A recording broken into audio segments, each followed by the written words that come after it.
بسم اللہ الرحمن الرحیم نحمدہ و نصلی علی رسولہ الکریم اما بعد فاعوذ باللہ من الشیطان الرجیم بسم اللہ الرحمن الرحیم۔ ناظرین، آج ہم ایک ایسی شخصیت کے ہاں بھی موجود ہیں کہ جنہوں نے پیدائشی طور پہ قادیانی گھرانے میں آنکھ کھولی اور اسی میں پلے بڑے 15 سال یہ لندن کے اندر قادیانیوں کے اس وقت کے موجودہ خلیفہ 5ویں خلیفہ مرزا مسرور احمد کی رفاقت میں رہے اور قادیانی جماعت کے مختلف عہدوں پہ یہ تعینات رہے۔ پھر رب کائنات نے ان پہ خاص اپنا فضل و کرم فرمایا کہ انہوں نے مرزا قادیانی کذاب اور قادیانی ذریت پہ الحمدللہ کروڑوں لاندے بیچ کے اسلام قبول کر لیا۔ تو آئیے ان کے قبول اسلام کا جو عظیم سفر ہے وہ انہی کی زبانی سے سماعت فرماتے ہیں۔ تو میں جناب محترم اویس احمد بٹ صاحب آپ سے یہ ریکویسٹ کرتا ہوں کہ آپ اپنا بیک گراؤنڈ بتائیں، اپنا تعارف بتائیں۔ جی، میرا نام جو ہے وہ اویس احمد بٹ ہے اور میں ڈسکا سے میرا تعلق ہے اور 2003 میں یا 2 میں غالباً جو ہے نا میں لندن گیا تھا۔ جی، پیدائشی طور پہ میں احمدی ہوں، احمدی تھا بلکہ، تو ادھر بھی ظاہر ہے لندن میں تو پورا ان کا سسٹم ہے، سیٹ اپ ہے۔ ادھر جا کے پھر میں جیسے کہ جو قادیانی اپنی جماعت کے ساتھ بڑے اٹیچ رہتے ہیں تو میں بھی بڑا اٹیچ تھا ان کے ساتھ۔ جی، تو اپنی لیمبس جماعت میں رہتا تھا، وہاں کا جنرل سیکرٹری بھی میں رہا ہوں۔ جی، اس کے علاوہ جو ہے وہ میں جلسہ گاہ میں جدھر جلسہ ہوتا ہے ان کا سالانہ جلسہ، ادھر بھی جا کے میں جو ہے نا مینٹیننس میں بھی میں نائب ناظم رہا ہوں۔ بہت کام کیے ہیں، اسٹیج وغیرہ بناتے ہیں، سب لوگ جانتے ہیں، ادھر لگتا ہے مجھے۔ جی، تو یہ میرا بیک گراؤنڈ ہے۔ میرے جو گھر والے ہیں obviously وہ بھی قادیانی ہیں۔ جی، تو ورثہ یہ بتائیں کہ آپ نے جو آپ نے بتایا اپنی گفتگو میں پہلے کہ آپ نے قادیانیوں کے خلیفہ اور ان کی رائل فیملی اور قادیانی جماعت پہ آپ کو کوئی شکوک و شبہات تھے، کوئی اعتراضات تھے، تو وہ کچھ وضاحت فرمائیں۔ شکوک و شبہات جو تھے نا بیسیکلی وہ اس لیے میرے دل میں پیدا ہوئے تھے کہ جو دیکھیں سب سے پہلا انسان کا عقیدہ ہے کہ انسان کا عقیدہ کیا ہے۔ ہماری جو جماعت تھی نا اس کے عقیدے کے مطابق جو خلیفہ وقت ہے نا اس کو یہ کہتے ہیں کہ خدا تعالیٰ جو دنیا میں سب سے بہترین انسان ہے نا اس کو خلیفہ نامزد کرتا ہے۔ یہ ان کے عقائد میں شامل ہیں یہ باتیں۔ جی، اور پھر وہ جو خلیفہ ہے نا اس کو یہ کہتے ہیں کہ یہ بیان نہیں اسی طرح خلیفہ ہے جس طرح خلیفہ راشد ہے۔ اچھا، جب خلیفہ راشد کا تذکرہ جب ہم پڑھتے ہیں یا ان کی حیات طیبہ کے بارے میں جو ہم مطالعہ کرتے ہیں تو اس میں اور ان کی جو طرز زندگی ہے اس میں زمین آسمان کا فرق جو ہے نا وہ نظر آتا ہے۔ مثلا ان کا جو شاہانہ جو ہے رہن سہن ہے، ٹھیک ہے، وہ مثلا کہ ایک بم پروف اور بلٹ پروف گاڑیوں میں سفر کرنا، مسجد میں لوگوں کو ایک بڑی حقارت کی نظر سے دیکھنا، اور اتنا متکبرانہ انداز کی یعنی کہ یہ لوگوں کو تو اپنے پاس یہ کہتے ہیں کہ ہمارے پاس کوئی نہ پھٹکے بندہ، یعنی سیکورٹی کا نام دے کے یہ جن کو یہ کارڈ دکھا کے مسجدوں میں داخل کرتے ہوں گے۔ ہمارے ادھر کارڈ پتہ ہوتے تھے، وہ کارڈ آپ نے دکھانا ہے، وہ پراپر سکین ہوتا تھا، یہ بھی نہیں کہ صرف دکھانا ہے، اس کے اوپر بار کوڈ تھا، سکین ہوتا تھا، سسٹم میں آپ کی تصویر ہر چیز آتی ہے، تو پھر ان کو پتہ چل جاتا ہے کہ واقعی یہ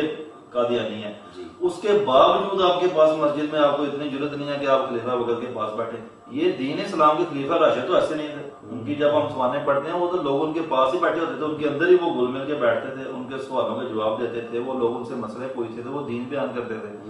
ادھر یہ آتے ہیں آگے ایک اخبار کے اوپر وہ کاغذوں کے اوپر لکھا ہوا فتویٰ پڑھتے ہیں، وہ پڑھ کے تو السلام علیکم کر کے چلے جاتے ہیں، نہ کبھی کسی کو ضرورت ہے کہ وہ اٹھ کے ان سے کوئی سوال کرے بھائی یہ جو آپ نے بتایا یہ کیا ہے۔ بس اس طرح کی چیزیں جو ہے نا میرے ذہن میں آئیں تو میں نے یہ دیکھا کہ یعنی جو بیسیکلی جو ڈفرینس انہوں نے پیدا کیا، قرآن کریم نے آگے مساوات کا درس دیا کہ اللہ تعالیٰ اور اللہ تعالیٰ کی نظر میں سب انسان برابر ہیں۔ رسول پاک صلی اللہ علیہ وسلم نے فرمایا کسی عربی کو کسی اجمی پر کوئی فوقیت نہیں، کسی اجمی کو کسی عربی پر نہیں ہے، بہتر انسان وہ ہے جس کے عمل اچھے ہیں۔ لیکن ادھر یہ کانسیپٹ جو ہے نا ٹوٹلی یہ چینج ہے، ایسے نہیں ہے۔ یہ لوگ کہتے ہیں کہ نہیں، جن کا تعلق واسطہ ہے جو رائل فیملی سے ان کی بلانگ کرتے ہیں یا جن کے قریبی ہیں وہ افضل ہے، دوسرے یہ جو ہے نا یہ سارے ایسے گدے گدے اکٹھے ہوئے ہیں، ان کو تو ذکار کے سائڈ پہ کر، یہ جو ہے نا بیسیکلی ڈفرنس۔ یہ اسلام میں یہ چیزیں نہیں ہیں۔ معذرت کے ساتھ اگر آپ پڑھیں دین کو تھوڑا سا انسان اگر پڑھے، اسلام ہمیں اس چیز کا درس نہیں دیتا۔ بس اسی طرح اللہ تعالیٰ نے رہنمائی فرمائی، پھر آہستہ آہستہ میرے دل میں آیا، میں نے مزید بھی تحقیق کی ان کے بارے میں، لیکن یہ کسی بھی لحاظ سے جو ہے نا جو ان کے دعوے تھے نا خلافت راشدہ اور حقیقی اسلام، یہ چیزیں جو تھی یہ بیان کرتے ہیں، اس پہ یہ پورا اترتے ہوئے نظر نہیں آتا جی ان کے قول اور فعل میں تضاد۔ جی بہت اچھا۔ اچھا یہ بتائیں کہ آپ کے دل میں باوجود اس کے کہ آپ قادیانی جماعت یا ان کے خلیفہ پہ آپ کو ابہام تھے، شکوک و شبہات تھے، آپ کو اعتراضات تھے، لیکن آپ کے دل کے اندر جو مرزا قادیانی ہے جس نے دعویٰ نبوت کیا اور خود کو نبی رسول، امام مہدی، مجدد مسیح موعود اور امام مہدی کہا، تو وہ آپ کے دل کے اندر چوکڑی مارے بیٹھا ہوا تھا، اور آپ اس کو عقیدت و احترام سے آپ اس کو یہ تمام دعوے معاذ اللہ آپ اس کے سچے سمجھتے تھے، تو وہ آپ کے ذہن سے، دل و دماغ سے کیسے نکلا؟ اس پہ آپ تھوڑی روشنی ڈالیں۔ سب سے پہلے جب میں نے جیسے کہ آپ کو بتایا کہ خلافت کے بارے میں نے جب پہلے تحقیق کی، تو اس کے بعد جو ہے نا میں نے اللہ تعالیٰ نے جو میری رہنمائی فرمائی ہے نا وہ صحیح آپ پوچھیں تو میں نے جو مرزا قادیانیوں کے جو عقائد ہیں نا، جب میں نے ان کو، کیونکہ وہ اوبیسلی میں ایک قادیانی جماعت سے تعلق رکھتا تھا شروع سے، اور میں ایکٹیو تھا، یہ میں پاکستان میں بہت ایکٹیو تھا، اپنے وقت میں بہت ایکٹیو تھا ادھر، مجھے سب جانتے ہیں ضلع سیالکوٹ میں، جو آپ ابھی جو ان کا امیر ضلع ہے اس کو جا کے اگر میرا نام بتائیں وہ مجھے جانتا جی ہاں، مجھے سب لوگ جانتے تھے، تو ہمیں پتا تھا بیسیکلی کہ ہمارے عقائد کیا ہیں ویسے تھے قادیانی، لیکن جب میں نے وہ عقائد قرآن اور سنت کی روشنی میں ان کو پرکھنے کی کوشش کی یا پرکھا ان کو، تو مجھے پتا چلا کہ یہ تو ہم بالکل ہی دین سے مثلا کے ہٹ گئے ہوئے ہیں، نہ ہمارے میں روزہ رسول پہ جانے کی کوئی تڑا تھا کہ ہم مدینہ منورہ کی آرزو کریں، ادھر جائیں جدھر ہمارے رسول اللہ صلی اللہ علیہ وسلم، نہ خانہ خدا کے گھر میں جانے کی ہمارے دلوں میں تڑا تھا۔ مجھے بتائیں کتنے احمدی ہیں یہ ادھر سے کہتے ہیں یہ ہم پاکستان سے نہیں جا سکتے کیونکہ وہ ہمیں کافر کہتے ہیں، وہ ہمیں مار دیں گے۔ باہر کے ملکوں میں خود برٹش پاسپورٹ ہولڈر ہوں، ٹھیک ہے، ہمارے پاسپورٹوں میں تو کہیں بھی نہیں لکھا قادیانی، ادھر سے تو ہم جا سکتے ہیں نا۔ مجھے یہ بتائیں کتنے احمدی گئے ہیں پچھلے سال حج کرنے، لیکن یہ جلسے کرنے کیا کرتے ہیں کہ کینیڈا سے چلتے ہیں، امریکہ سے چلتے ہیں، لندن آ رہے ہیں جلسے پہ،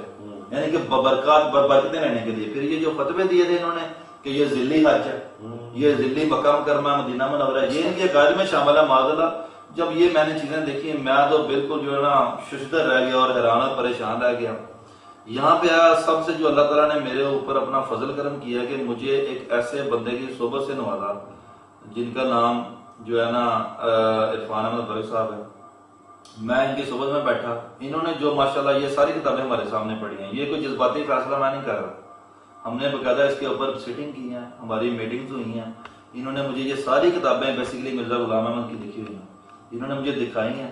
میں نے دیکھا ہے کہ جو بھی انہوں نے اللہ تعالیٰ کی شان میں گستاخی ہیں، انبیاء علیہ السلام کے جو قصے بیان کیے ہیں کہ توبہ توبہ معاذ اللہ، وہ اس طرح کے اگر نبی تھے تو ان پہ تو بندہ ایمان نہ لائے جس طرح کہ یہ بیان کرتے ہیں۔ پھر قرآن کریم اگر کوئی بات کہہ رہا ہے اس کو تروڑ مروڑ کے اور طرح پیش کر رہے ہیں جی، یعنی کہ جیسے یہ امانت ہے ہمارے لیے دین، جو ہمارا اللہ کے رسول نے ہمیں امانت دیا کہ اس کو سنبھال کے رکھنا، اس میں ہم یہ خیانت مجھے ہوتی ہے نظر آ رہی ہے۔ یہ ساری چیزیں میں نے دیکھی ہیں، وہ میں آپ کا شکر گزار ہوں کہ آپ نے مجھے دکھائی، میری آنکھیں کھولیں،